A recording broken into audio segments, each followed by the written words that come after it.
spoke here last week? Wait. I don't play second fiddle to anybody. Who is it that shared last week, Teresa? I don't. Yeah, It I was didn't get. Ralph. I think it was I, Ralph. Wasn't it Ralph? I I did not get the memo. I do not. But he stayed the whole time, including the Q&A. Oh, see. Ah, see. See, oh, we going there this evening. I can see where you guys get ready for Mr. Toad's wild ride, okay? Because I don't know where we going this evening. I am so grateful to be here. First of all, I want to apologize to the group before I get into all the stuff. When Ali asked me to share with you guys, I let him know I have a regular a workshop that I facilitate on Tuesday nights. It's 6 o'clock Los Angeles time. That's going to be in about 50 minutes from now. And I'm the facilitator. So there's no workshop if I don't show up. It's not one of those things I can take a week off. So I shared that with Ali, and he said, "Oh, we'll work around that. All you have to do is just come, share for 40 minutes. I'll explain to everybody that you have to get out of here." Naturally, he's not here tonight. Naturally. But I want to let you guys know, because I've shared at this meeting. This is a special meeting. Yes. This series is special to me. I've spoken at Mhm. it before. I've come to hear people share at it before. So I only told you that not just to make it, but to let you know I truly respect this meeting and everything in it. And if I could possibly stay for the entire hour and a half, it would be. In fact, and those of you who know me know I like to talk. So I want the whole hour and a half. I don't want just 40 minutes and get out of here. I like to be here for the Q&A and all of that, because I like to hear from you guys as well. So I feel like I'm missing out on something by not being able to do it. But I'm going to do what we do in Alcoholics Anonymous. I answered the call because this is the fellowship that saved me. And so anytime I can give any of myself for the purpose of enriching anybody's spiritual growth, and that's mine included, that's why I'm here. In fact, if nobody else gets anything out of this, I know I will, because for this next 45 minutes or so that I'm able to stay here and be here, I am staying sober, and I am depositing something into the spiritual bank that you guys told me I might have to make some withdrawals from one day. And that has been my story. In fact, that's one of the reasons I selected this particular reading.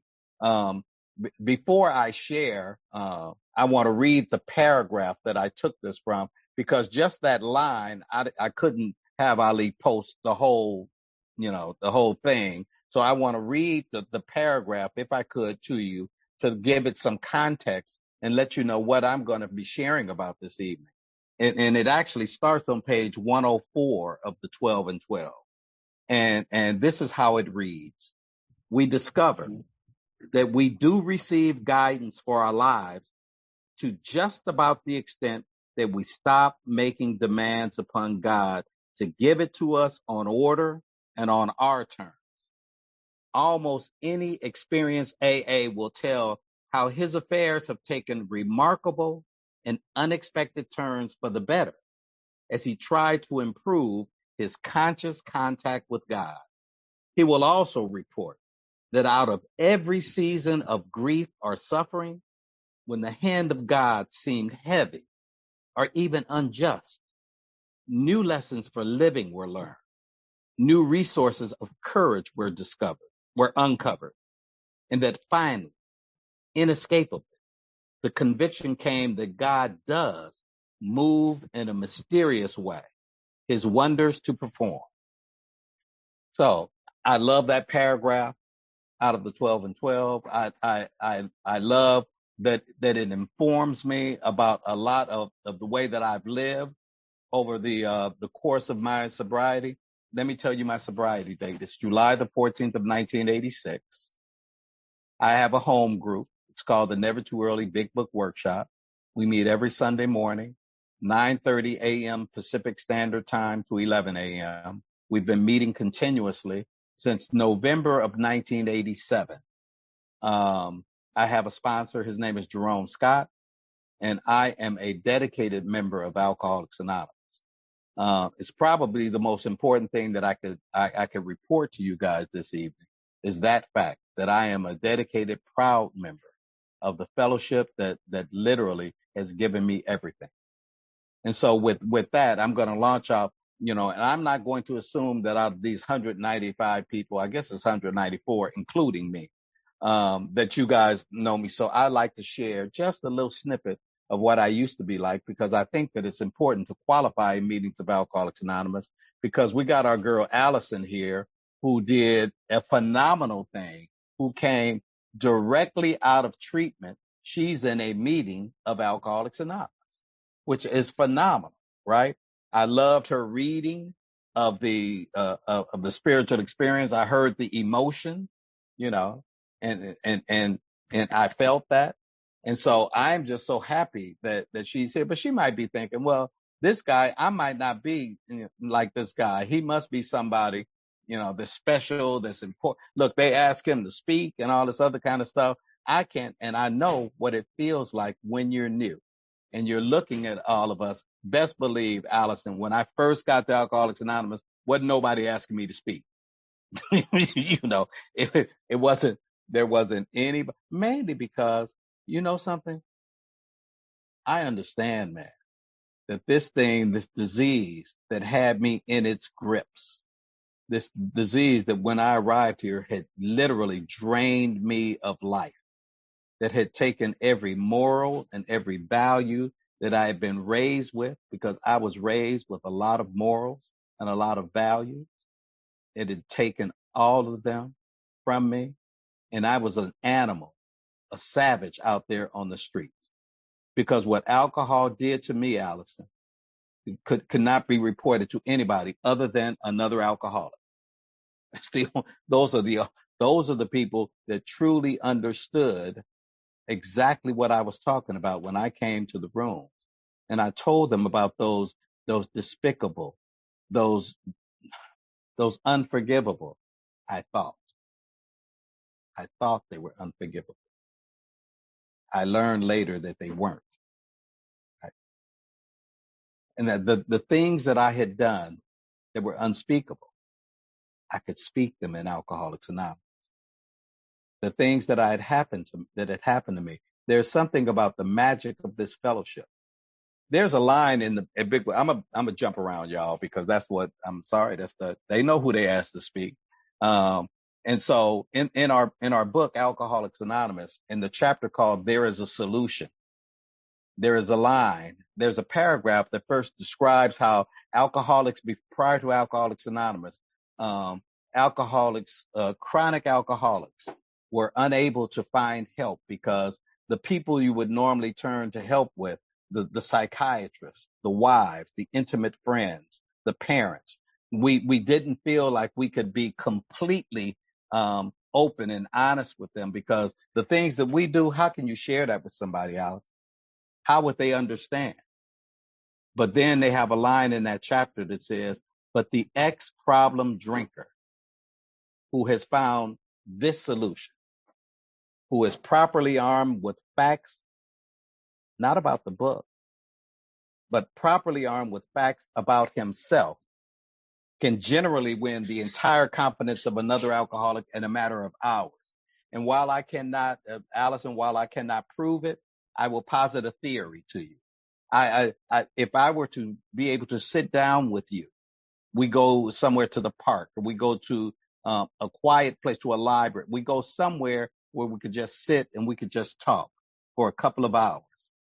I believe that I could share enough about myself that will have you feeling comfortable enough to share with me things about yourself that you have heretofore been unable to share with anybody else. That's why it happens. The book says, until this is accomplished, until this happens, little or nothing can be accomplished. Until I can find somebody that I can trust, that I can share with, right? I know that I have since had the opportunity in coming to Alcoholics Anonymous and being rescued by the fellowship long enough for me to get into the book, Alcoholics Anonymous, where I learned the recovery, the second legacy of this program, right? And then I was able to turn to service, the third leg. And I've been able to stay here because I've had that awakening of my spirit. I'm the guy who started off as a nerd early in life, not drinking until after I graduated from high school, not believing that I was worthy enough of the things that I had accomplished, not really thinking that they had the same value as the things others had accomplished. Coming through life, looking at the things I didn't have rather than the things that I did. Somebody in here knows what I'm talking about. Always feeling lack, never feeling there was enough, always feeling dis-ease and discomfort internally. It's the story of my life. And I'm not the kind of person that can say I never believed in God because I was always aware of the presence, or at least the existence of God. I won't talk about the presence, but the existence of God. I was raised in church, right? I know this isn't everybody's experience, but I know they asked me here to share my experience. So I'm going to do that, right? Rick Rowe. And so, I'm raised in a Baptist church, and my mother raised me and my brothers, five brothers, I should say, six boys.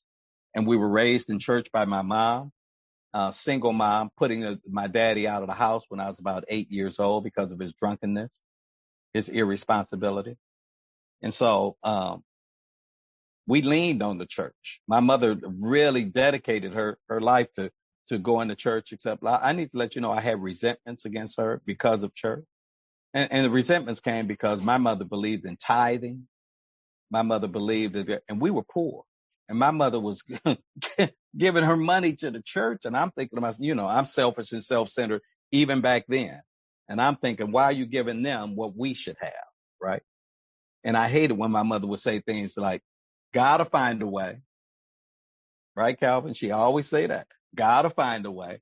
And I was like, man, that's you getting up early in the morning, going and cooking and cleaning for other people's families to feed us. That's you going to night school to get your high school diploma. I didn't see God in there. I had no idea that my mother was fueled by a power. See, I didn't know that. I didn't know that my mother was plugged into the power. I separated that because I didn't see it the same way my mother did. Um, and so I go through life, being book smart, but that's all, y'all. I was academically accomplished, except I was internally empty, barren, because I didn't know what to believe in. I used to believe in Superman and Batman comic books. I used to believe in Perry Mason television. I used to believe because I had to fantasize because I was this poor kid growing up in South Central Los Angeles with nothing. And so I would always fantasize about being somebody else, somebody who was much more important than me, somebody who was much more handsome than me, somebody who was so much. Kuna, how could a guy as handsome as me ever think that he was ugly? Right? I, I'm stunned by that, right? But that's my story, right? I I just could not believe.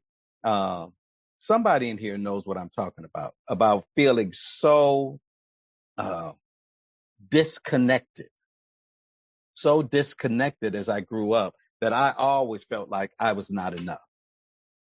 And by the same token, also thinking, because of my ego, thinking I'm better than. I should be better than this, right? I should look at him. Why does he have so much? I'm smart.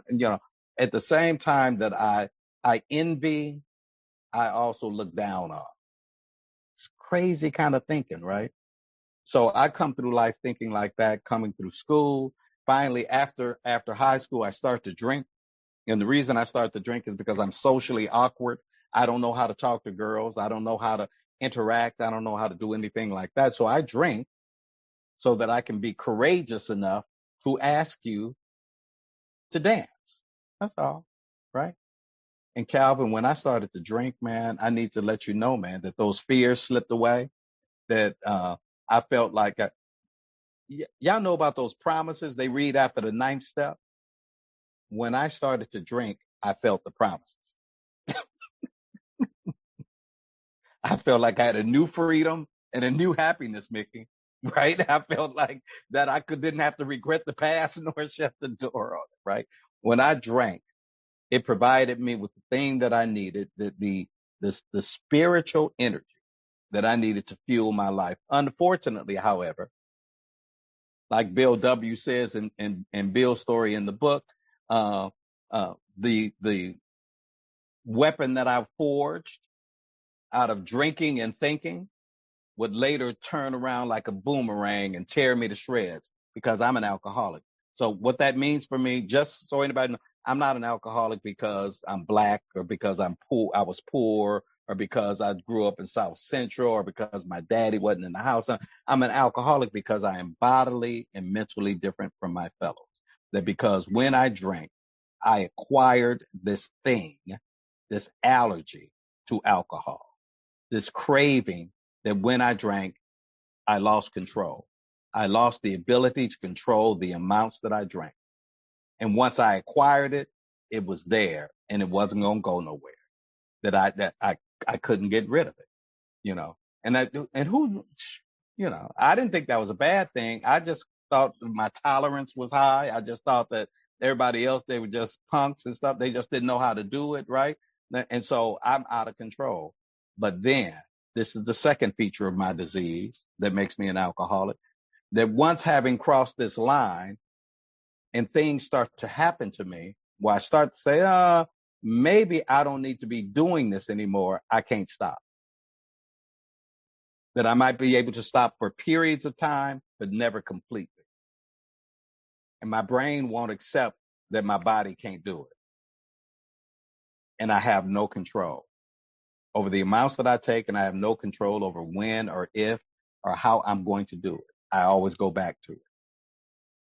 So that even though because I'm a late starter, I was able to accomplish some things in life. I graduated from college in 4 years. I graduated from law school in 2.5 years. I passed the state bar exam to become an attorney here in California, the first time. 5 years later, I'm homeless. Now, I'm not on the street, y'all. I'm living at my mother's house. See, I used to say I was never homeless. It wasn't my home. I was grown, living at my mama's house, sleeping on her floor. And oh, by the way, those 5 brothers of mine that went to church with me and all that, they drink like I do. And so they were back at mama's house too. So imagine 6 grown men, right? Practicing this disease that I suffer from. We almost killed my mother, that spiritual woman that I told you about, that woman that leaned on God. I understand now. I used to think to myself, if mama was so good, why would God visit her with 6 beasts like this? Why would God ever let this woman, this good woman, go through the things that she had to go through, Lars? Why? And what I understood now, man, is God equipped my mother to be able to handle it. That God fitted my mother for the ability to endure and sustain through all that and be a role model for us in spite of all the things that we did to her. My mother is 92 years old now. My mother almost died in 1985 from she had a nervous breakdown. She almost died from the stress that her sons were putting on her mind and spirit. And as a direct result of Alcoholics Anonymous and 4 of her sons being able to get sober in the rooms. And the other 2 are cool now. It seems like us 4 were dragging those 2 down. So now mama's cool. Mama's cool because you guys rescued us. Now, about this passage that I read in the book, uh, the steps are in order for a particular reason. And I understand that step 11, which says we sought through prayer and meditation to improve our conscious contact with God, praying only for knowledge of his will for us and the power to carry that out. So that's a lot. That's a mouthful, right? And so I understand that I need to seek, once having gone through the first 10 steps, once having cleaned these insides out, once having gone out and started to make amends once having started to do all those things, Allison, I'm talking to you again. Allison, what I've learned since I have been sober, that the worst things that have happened to me have ended up being the best things that have happened to me. That in the darkness, how could I possibly think that the fact that I lost everything and that I became so bankrupt and so sick from alcoholism, how did I know that it was going to catapult me into a way of living that is better than any I ever imagined? You can look at all these faces in these squares. We got over 200 people here. Best believe when I got grown, I said to myself, Kuna, once I get old enough, I'm never gonna go back to church. Mama had us in church, not just on Sunday. She had us on Monday. We had to go to Baptist Training Union. We had to go to Bible study. We had to go to choir rehearsal. We were going to church like 4 or 5 days out of the week. I said, if I'm never going to go to something every day. Are you kidding me? I'm in a meeting of Alcoholics Anonymous every day, Allison. I just finished saying that I am going to be leaving from this meeting to go into another meeting. But wait, what's wrong with me, right? I've, what I learned since I've come here has been that what God's will for me is. And this is what I get through this prayer and this meditation, through seeking this greater understanding of the things that are happening to me. And the reason I need to do that is because of that paragraph I just read. Because there will come a time, Allison, when God's hand will seem unjust. Where the hand that you're dealt is going to seem heavy and it's going to seem unjust. And you're going to feel like, why do I need to keep doing this? I thought I was doing this so that things wouldn't happen to me, right? So things would stop happening to me. And the reason that I have found, this is discernment. This is what I learned. This is one of those things I found, that I need to get sober because things are going to happen to me. Not to stop things from happening to me, because guess what? It rains on everybody. My selfishness and my self-centeredness make me think that nothing bad is ever supposed to happen to me. That I'm not supposed to, that if I do the right thing, I'm supposed to get the right results. I think I have a Santa Claus God where, as long as I'm nice, I'm not naughty God. Everything, I'm supposed to get everything that I want. No, that's not what's supposed to happen. I, I get everything I need, but this is the trick. This is the whole deal for me. I talked about it at the beginning of the meeting, that every time it seems like I've been dealt the worst hand, in hindsight, in retrospect, because I stay. See, the only time you can get perspective, the only time I can reflect is if I stay. See, if I don't stay, I'll never have that opportunity to reflect and look back on what has happened to me. Allison, I've stayed. I've stayed through the tough times, through the hard times. That I told you I passed the bar that first time, right? Well, let me tell you, because of drinking and using, I lost the ability to practice law. When I got sober, I got it back, and I was able to practice law for 28 years sober, from 1988 to 2014, 26 years. I was able to practice law, having Perry Mason moments in court, going to the White House in Washington, D.C., because I was invited there to give input on a federal crime bill that was being put together, because they heard about the work I did in my community. I think I'm rolling. I'm representing all kind of folks. And Allison, life is grand until in 2014, I'm sitting in the parking lot of my law office contemplating suicide. 28 years sober at the time. 28 years sober, and I'm thinking of killing myself. Because I'm reading a letter from the state bar telling me of their intent to disbar me. Right now, they're saying they're going to disbar me because I've not done my job.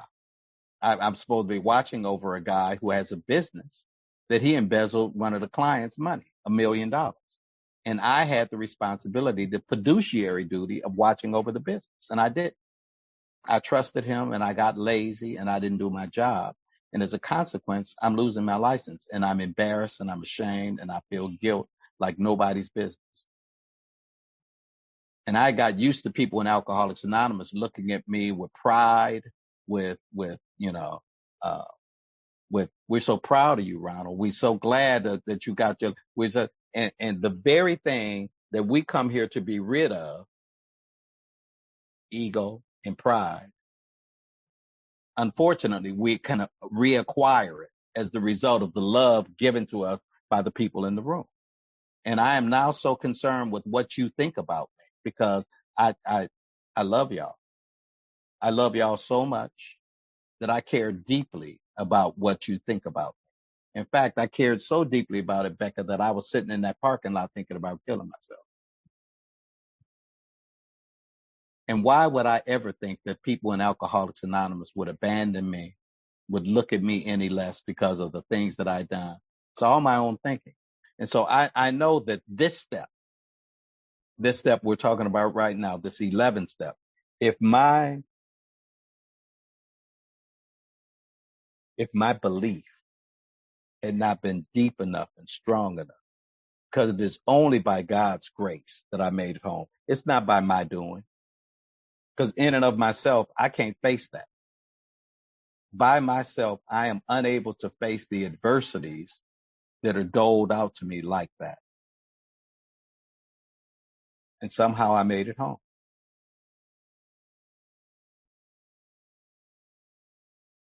And my wife, who's a soldier, my wife, who I was so afraid would be angry at me and would say, how could you? My wife embraced me.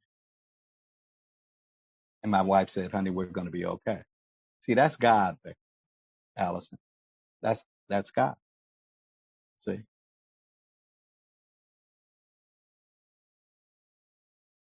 And my mother, who I did not want to disappoint because I hadn't made my mother cry for 28 years. And when at least not unhappy tears.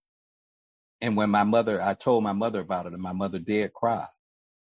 My mother asked me if she don't know what's going to happen. And I said, I'm going to be okay, Mom. And God was in the midst. I called a good friend of mine in Alcoholics Anonymous, a lady by the name of Polly Pistol, my big sister, because I didn't want her to hear about it. And I needed to talk to somebody in the fellowship. And I called her up and she says, Ronnie, you're going to be okay. Said, mind you, there will maybe some people in Alcoholics Anonymous who going to talk about it. Talk about, look at him. He talks spiritual. Look at him. He going around talking out. Right. There will be some people because we're human. And there's going to be some, but she said, but guess what? Anybody who matters are going to still love you. Just like I did.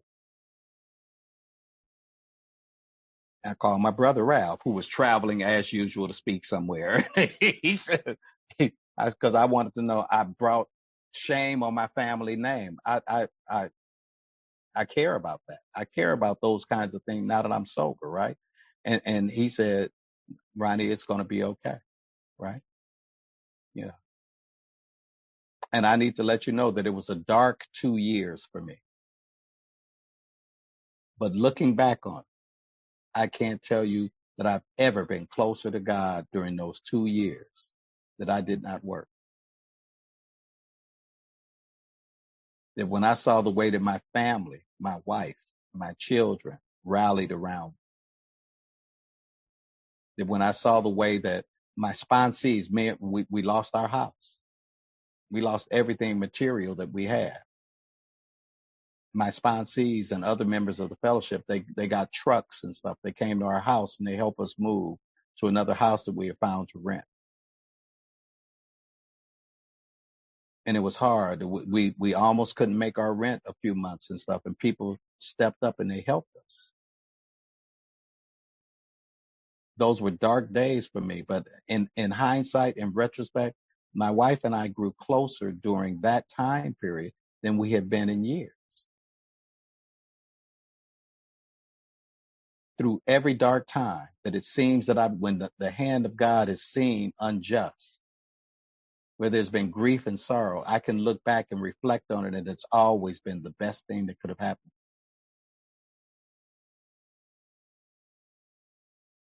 See, I haven't really, a lot of times I don't get an opportunity to share like in detail some of these things that cause man, it was tough. We had to start shopping at the Dollar Tree, right? We had to start, we could no longer go to a lot of the stores that we went to. We started doing stuff, right? And it was a trip, man, Mickey. I need to tell you, man, it was so humbling, just what a guy like me needs, right? Just like, see, and I, the one thing that I share a lot of times with the people that I sponsor is having experience is the best thing. Having experience is the best thing. Getting experience is a bitch.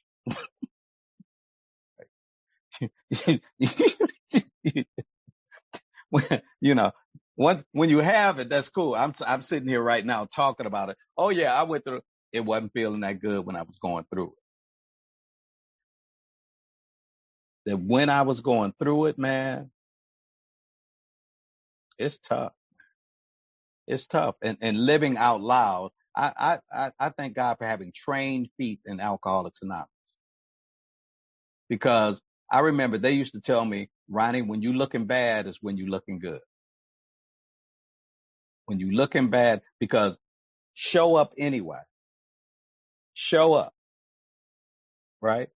They used to tell me when your ass is falling off, just put some suspenders on it and just drag it behind you, right? And it felt like a lot of times was exactly what was happening to me. And as I'm traveling through having this experience, and, clients that I had that had paid me for cases and stuff are now, wondering, where's my money, right? Where's and just the constantly being visited by this guilt and this shame, and constantly being, I thank God for this step. I thank God for the foundation that I learned in Alcoholics Anonymous. Because Michelle, there were many times, man, when I sat alone and I cried. There were many times when it felt like I didn't want to get up, that I didn't want to come face people. But guess what? Being a committed member of Alcoholics Anonymous means you show up anyway. And I have trained feet. So I showed up anyway.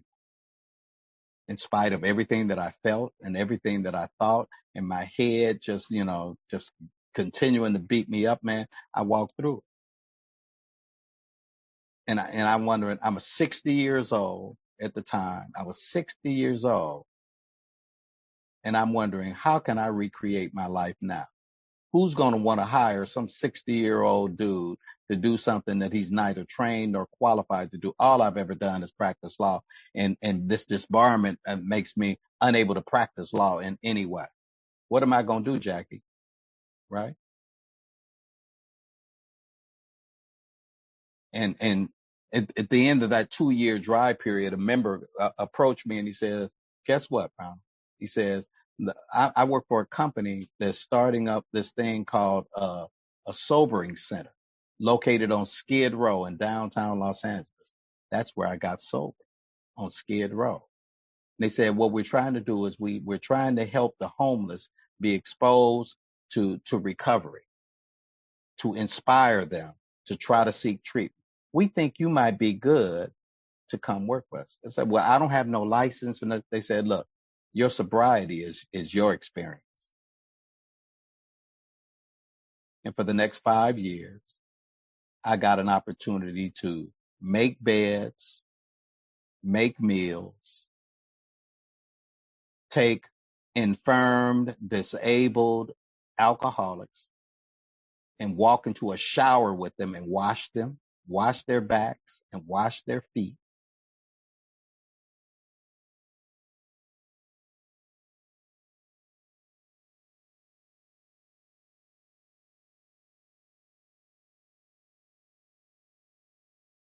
And I grew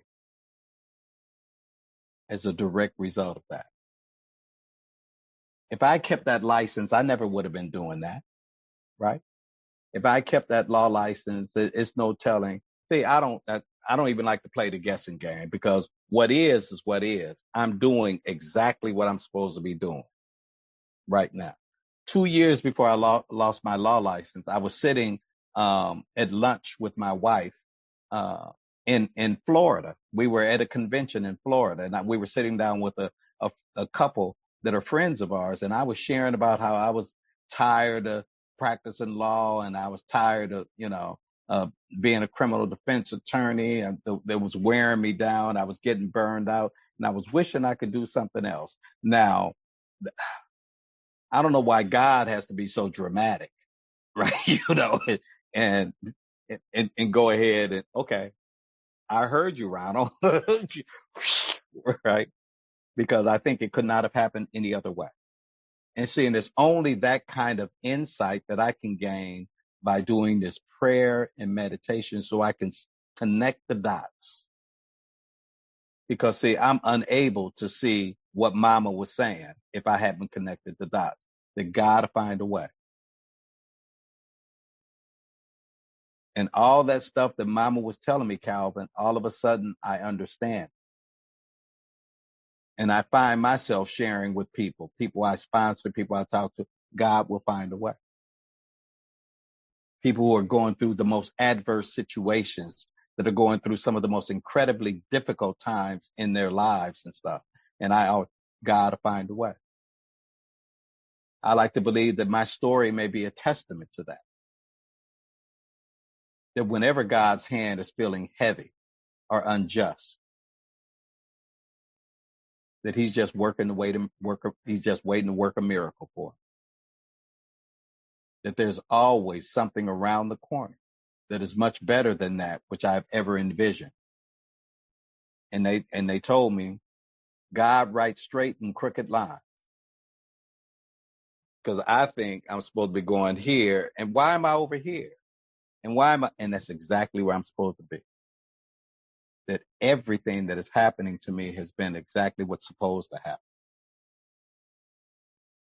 And so I hope that what I've been talking about this evening has kind of like touched the topic of what the reading is, because I truly believe that it's only by going through all of the steps and continuing to practice this prayer and meditation that I'm able to see the design. I'm starting to be able to understand the music, right? That thing which has brought me here. And I need to let you know, man, that I am blessed. My life has never been better. And I'm not just saying that just because it's a popular thing to say. Right now, I'm almost afraid to say this. Whenever I say this in a meeting of Alcoholics Anonymous, I have more money in the bank than I ever had as a lawyer. I have less wrinkles on my face. I've grown my hair. Y'all can't see it. I got this man bun. I, I, I, I got younger as time has gone on. And it's only Alcoholics Anonymous and a God of my understanding. So, Allison, welcome to the land of the living. They used to tell me it's the house of miracles. And they said, I'll leave you with this. They said, Ronald, you have just been invited to a banquet of life. And when I got to Alcoholics Anonymous, there's this feast that's on this huge table. And at the first station that they have there, they just got these crackers and water. And I am so hungry. and so thirsty when I first get to Alcoholics Anonymous. I eat those crackers and I drink that water, and it that water tastes so good because my throat is so parched because I've been out there on the streets for so long. And those crackers, if you're a guy like me who was 40 or 50 pounds underweight when I got here, them crackers, man, Kuna, I was just right. And it tastes so good. But they told me, but Ronald, you don't have to be satisfied with just crackers and water. Now, if you like that, that's fine. But guess what? We have a feast here. And whatever it is that you like lobster, you like steak, you like sushi, you like pasta, you like whatever it is that you might like, Ronald, we got it here. You want a good family? We have the opportunity here. You want a good relationship with your friends, with your parents? We've got that on the table. You want to have a career? We got that down there. All you need to do is take steps down the table. We got 12 of them. If you take the steps, you will progress down the banquet table of life and you will be fed. I like word pictures and I like that. I like to eat anyway. So when they told me about a feast, I said, yeah, And so, with that, I want to thank this group for allowing me to ramble for about 40 minutes or so. I'm going to stay for 5 minutes and then I'm going to have to run out to this other meeting, except I need to let y'all know I love you. I love this fellowship. I love what you've given me, what you've taken away, because what you've left me has been everything that's supposed to be there. Thank you so very much for letting me share.